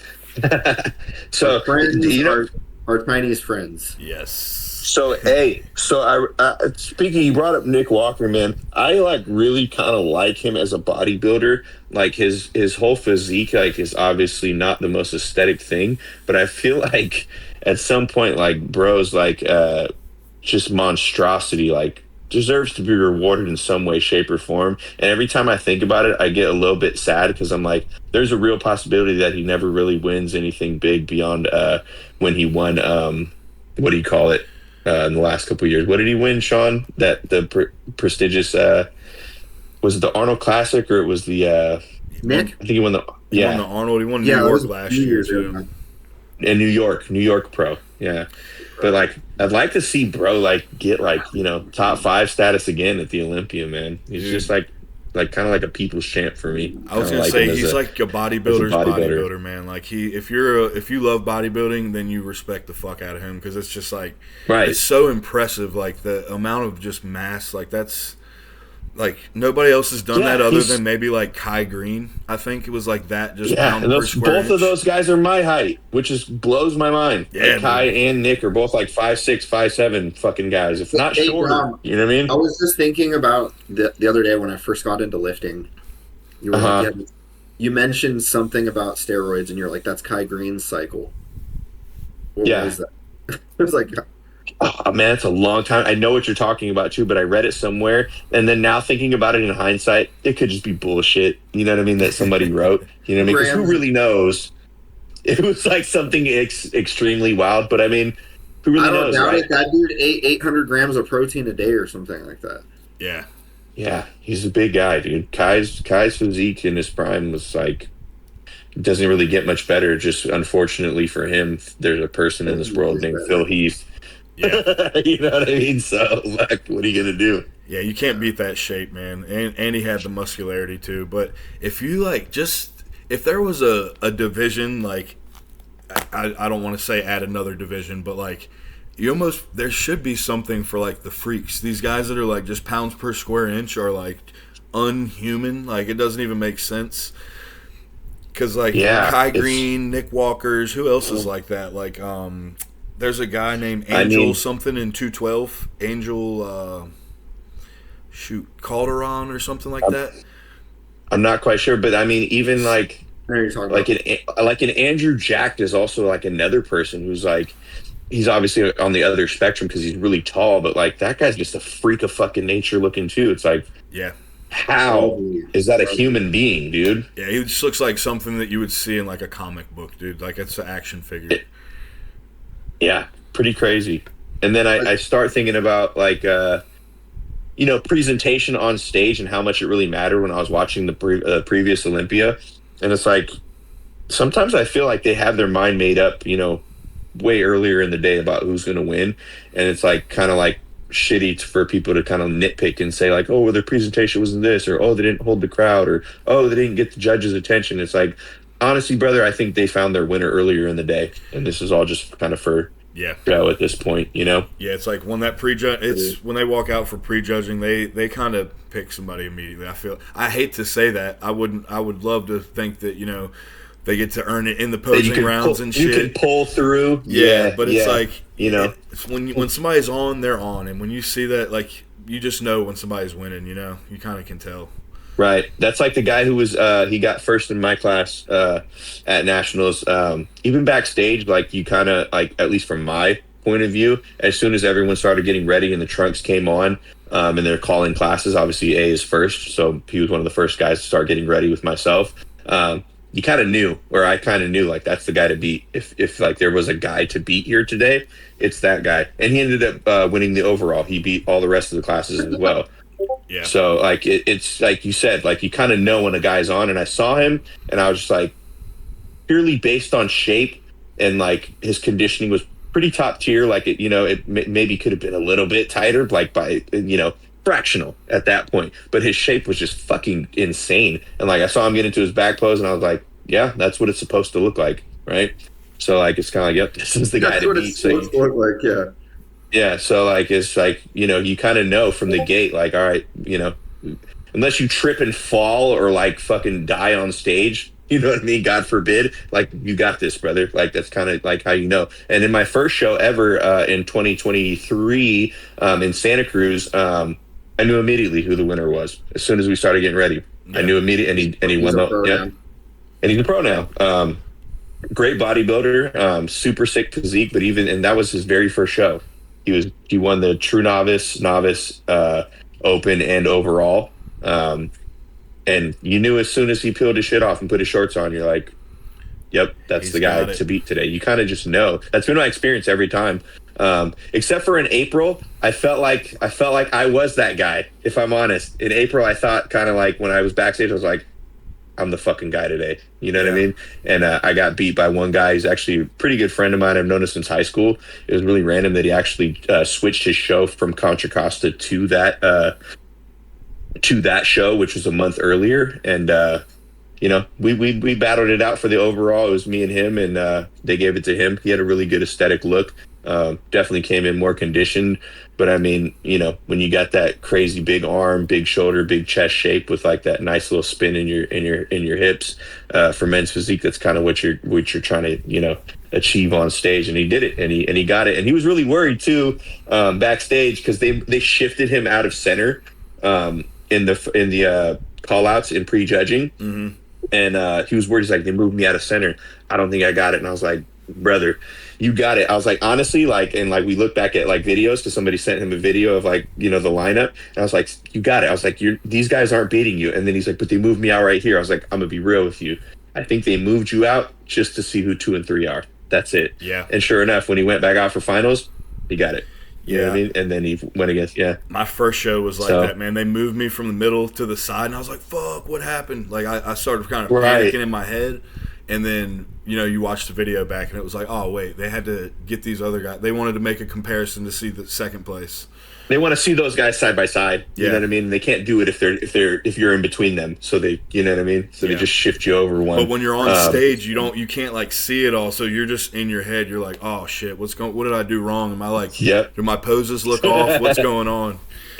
start changing shit. Yeah, but it was good though. Like it was such a feel good thing in April. Like I wasn't like bitter about it.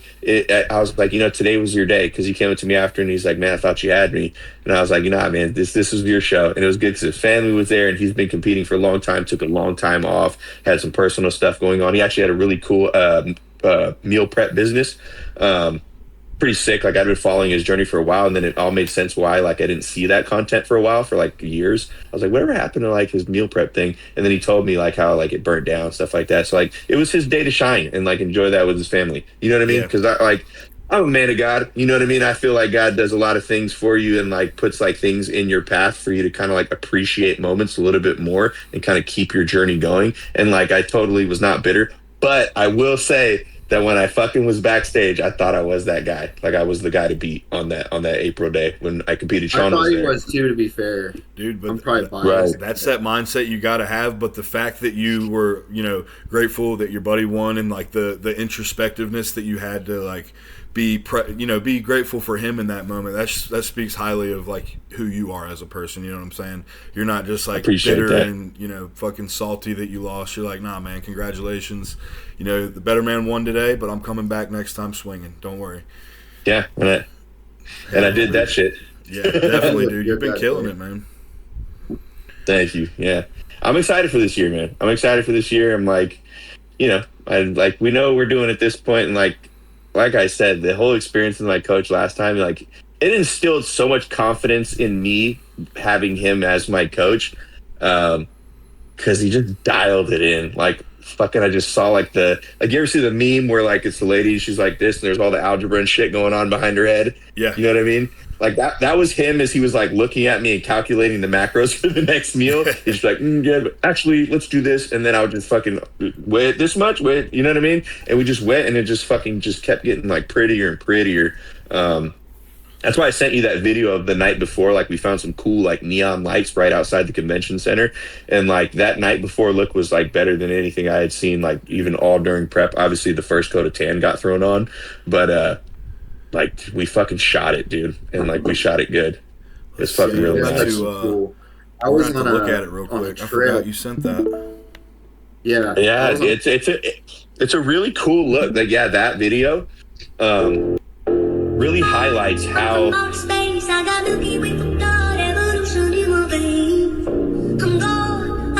it doesn't really get much better than that as far as conditioning goes. Yeah. You could just see, like, if you replay it without the sound, it's obviously not full screen and like a little bit washed out because of the quality. But like when you see me get into the front pose right there, like that's what it's supposed to look like. That's the conditioning you kind of want to achieve, like underneath my ribs and underneath the pectoral muscles. Everything was good. There's no more back fat. Like you can just see on the lower back, the glutes connecting, everything. I was like, let's fucking go. Like, we brought our best package. No matter what happens, like we can bring the best possible conditioning that we have. And like that instilled a lot of confidence in me moving forward. Right. So like I said, progress as fucking hard as we want. You know what I mean? Because like I literally had surgery and was like pretty fucking high body fat, like even in between shows at some point. Right. So it's like, it's not hard for me to get there, bro. Like 8 weeks. Give me 8 weeks. Like we'll get somewhere close to there, and then we can dial it in. So if that's the experience, right in 2 weeks right now. I'm just kidding. I got this, bro. I'm doing fucking faster cardio every day. Go straight into it. Yeah. So I'm really excited for what this year holds, and also like a healthy amount of I guess for lack of better words, anxiety, just because I know the next step is like, the big leagues, and like you got to compete with, the elites of the sport. Like, then you're stepping on stage with one of the pros recently said like all the amateurs turning pro right now are fucking cooked from the rip. Like, yes. I was telling you, I was watching a Ben Quill live. He was doing his, that, right? Yeah, it was a Ben Quill live. Ben Quill is cool. He's one of my favorite guys to follow. His content, his journey. He's a great poser. I think he's top 10 in the world in my opinion. But he was saying how it's really unfortunate for all the rookies in the sport this year because all the elites are pretty fucking hungry, right? And he's not lying because like it's they're already like so farly progressed their physiques Dude, I'll take right. that to It's pro. like you're not going to achieve that in your rookie year. You'd be lucky to get, it would be really surprising if some of these rookies even got first call outs in any of these shows. Also, because of the simple fact that they changed the point system and how many shows you have to win to qualify for the Olympia. Like, you got to win 2 shows. You got to win 2, or you have to win a prestigious show, or you have to have some sort of points placement. Yeah. I'm not quite sure how it works, but I do know that the big change is you have to win 2 shows, unless it's like the New York, the Pittsburgh, the Arnold, or something else. So you can't just like win a show and be like, oh, I'm in. You know what I mean? Yeah. So if you're new, you're lucky to get first call out in any of these shows, brother. So I'm like, that like healthy anxiety is still there. So like if I do take this next step and like say you earn your pro qualification, like the work is just starting, brother. Yeah. Like you still got a lot of shit you got to do and still got a lot of progression to get under your belt before you can even be elite in this sport. And that's like the cool thing, right? Because like it's not a short magic pill kind of sport. It's like it's a long game, and you have to also think about your lifestyle, your health, implement all of these different factors so that you can actually be a normal human being and like live a healthy life. And God willing, you have the blessings of having like a wife and like children on the way, like our friend Sean here, like you know what I mean. Yeah. So like it's not an easy thing to navigate, but it is like really cool and fulfilling if it is something that you enjoy, like I do personally. So like I'm looking forward to 2026, man. It's gonna be fucking sick. I do know that much. Yeah, man. Hell yeah. Dude, I like though that you're like looking at not just that next step that you need to achieve. Like you're not just looking at getting your pro card. You're like, okay, if I did get it, what am I going to do with it? You're like looking at what your next stage of competition is. That's kind of what I've been doing as well with myself. I'm looking at the guys in the open class that are pros, and I'm like, that's who I need to be chasing, not necessarily just trying to be the best at the national level, but I want to actually have something I can compete with when I do get there. So I'm not, in a 3-year off season or something where I can't even get on stage. Right. Right. So that was kind of the blessing in disguise for me, where it's like, okay, you didn't get your pro qualification, so it's going to keep you a little bit more hungry, humbled, and, like progressing your physique with like a good amount of intention. And then it kind of just opened my eyes to the fact that like, yeah, that's the name of the game. Like no matter where you placed or if you got your qualification, you're still going to have to progress regardless. So do that now, utilize this time really, really wisely, and set yourself up for success moving forward, so that when you do the qualification, you don't have to put on so much fucking size, because I can probably increase the fucking the quality of the physique I already have in this year's progressive phase gap, and not have to chase so hard moving forward to be at least somewhat competitive on the pro level, right? Because there's a lot of short guys that do well, and at that level, like if you're like maxing out your physique and like really bringing it, it's really about who's really on that day, because it's fucking apples to apples at that point. It's like, wow, this guy's conditioning is just a little bit like more there, and I don't know what these pro guys show day protocols look like, or if they're throwing in insulin, or what their little secrets are. I'm sure there's so many that you got to kind of be a part of the fraternity to get the little secrets from other guys. You'll have like little side conversations with guys, you'll learn things and develop friendships.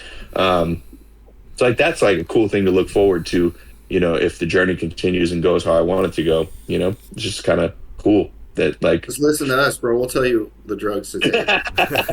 just Trenny and 100 milligrams of Anavar and 100 milligrams of Winstraw. Combine them.